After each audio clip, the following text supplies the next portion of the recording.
In the closing decades of the 18th century, the Europeans broke out of the confines of the world as it had been known to the medievals, to discover wider horizons as nation-states. In the preceding years, the major nations of Europe had come face to face with one of the basic realities of politics: who rules whom? In almost every case, they came up with the same answer. The nobility, parliament, and even the church lost all their privileges as power came to be increasingly concentrated in the hands of monarchs. In this chapter, we will study the following concepts: Europe without nation-states and the Age of Revolution. Europe without nation-states, 13th century. In the later Middle Ages, some of the rulers of what was then a fragmented Europe managed to become strong enough to establish separate kingdoms. These kingdoms came to be known as nation-states. The rise of nation-states marks a new era in political evolution. A nation-state was one in which the majority of its citizens, and not just the ruling dynasties, had developed a sense of common identity based on their shared history, customs, traditions, aspirations, or descent. In nation-state, a centralized power exercised sovereign control over a clearly defined territory. The only but major departure from conventional thinking was in the emphasis on democratic values. Thus, nationalism and democracy were seen as complementary and mutually supportive ideology. The French Revolution. The events of 1789 in France triggered a social and political upheaval which shook European society to its very foundations. The first clear expression of nationalism came with the French Revolution in 1789. The kings of France were absolute rulers. They believed in the theory of the divine rights of kings, which claimed that the king was the representative of God on earth. The political and constitutional changes that occurred after the French Revolution led to the transfer of sovereignty from the monarchy to a body of French citizens. The idea of nationhood in France. The French Revolution gave the term nation its modern meaning. A nation is not a territory, it is the people who live within that territory. The French Revolution impacted countries far beyond the shores of Europe, particularly England, the Americas, and many other distant lands. After the chaos of the French Revolution and the reign of terror had subsided into order, a regenerated middle class in various European cities began to form Jacobin clubs. The Jacobins played a brief but crucial role in the political life of the French people. The idea of nationhood in France. During the Napoleonic Wars, the Napoleonic Code was exported to the regions that came under French control. As a result, local institutions, native customs, traditional culture, and national language were infused with a new vitality and practical relevance. In Switzerland, the Dutch Republic, Germany, and Italy, Napoleon simplified administrative divisions, abolished feudalism, and freed peasants from serfdom. Restrictive rules and regulations pertaining to guilds, customs barriers, and tariffs, etc., were either relaxed or abolished. A uniform set of laws was put in place across all France. It was applicable to all, right from the lower to the upper classes.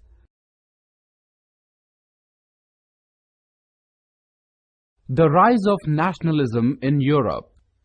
In 18th century, Europe was not composed of clearly defined states.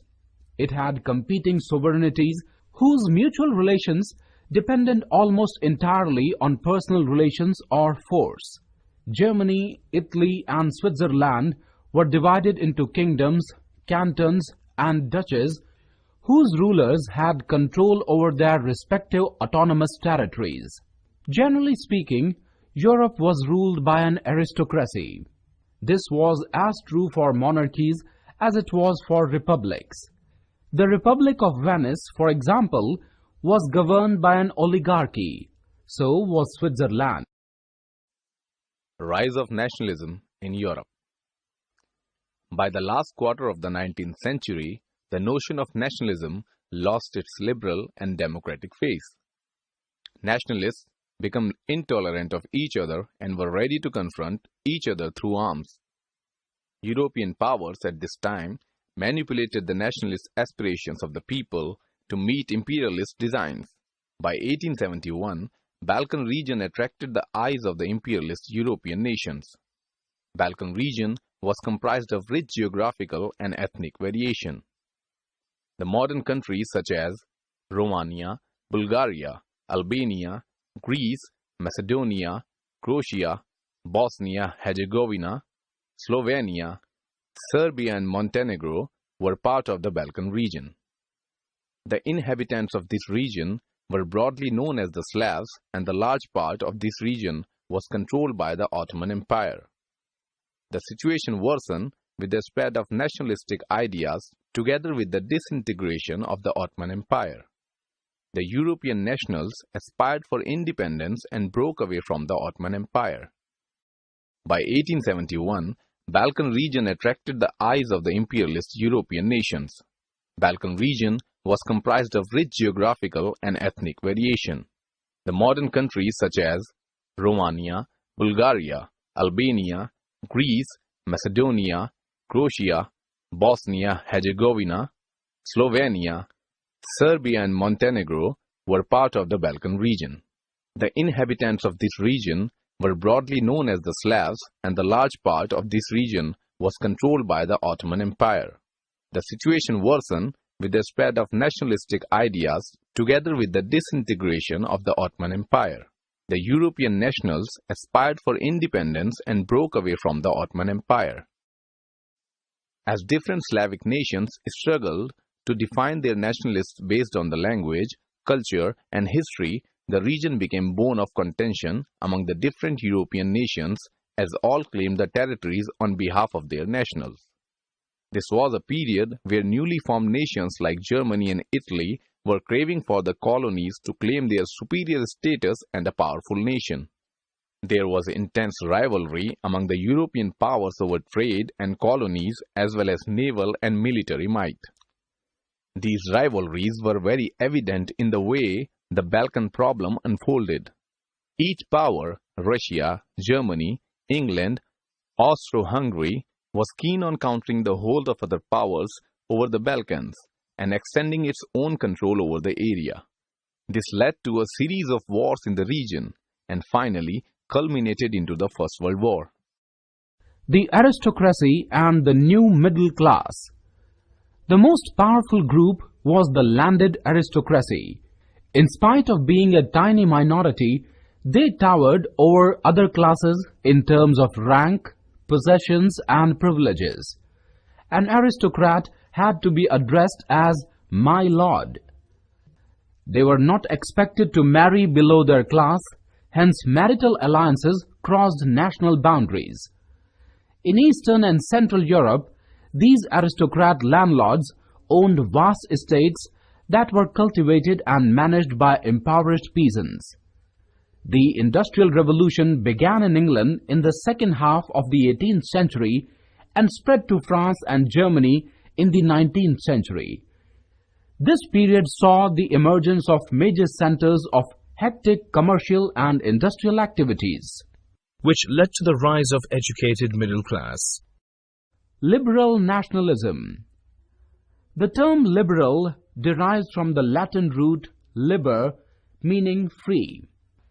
The basic principles of liberalism were, firstly, that government depends on the consent of the governed, and secondly, that the scope of the government is limited. Ever since the French Revolution, Liberalism has stood for the end of autocracy and all traditional forms of social, political, and economic constraint. In the economic sphere, liberals supported free trade, free collective bargaining, and free business enterprise. In the 19th century, the new middle class raised its voice strongly in support of liberalism. Effect of liberal nationalism on Prussia. Before 1818, each district of Prussia had its own custom rules. There were as many as 67 tariff areas in Prussia alone. These custom barriers were literally barriers that came in the way of trade and commerce flowing freely from one region to another. In 1818, the Tariff Reform Law was passed. The law of 1818 applied to Prussia alone, but in course of time, many other German states joined Prussia. Finally, in 1834, a customs union or Zollverein was formed. All internal custom duties were abolished. The result of the reforms was that Germany became a free trade area. Internal trade increased, as did the revenues accruing to the state. A new conservatism after 1815. Napoleon had badly mutilated the political map of Europe. In 1814, one of the main issues before European statesmen was how to redraw the map of Europe.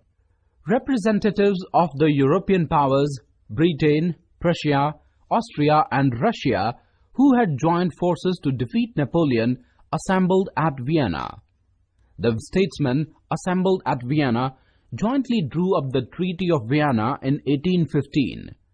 The Vienna settlement was based on three principles, viz., restoration, legitimacy, and compensation.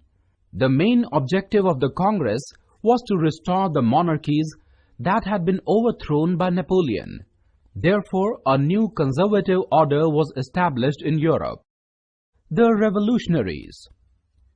One such revolutionary was the Italian Giuseppe Mazzini. He had been greatly influenced by nationalist ideas. He became a member of a secret society called the Carbonari, not because he approved of its methods, but because he promised at least a revolution of organization.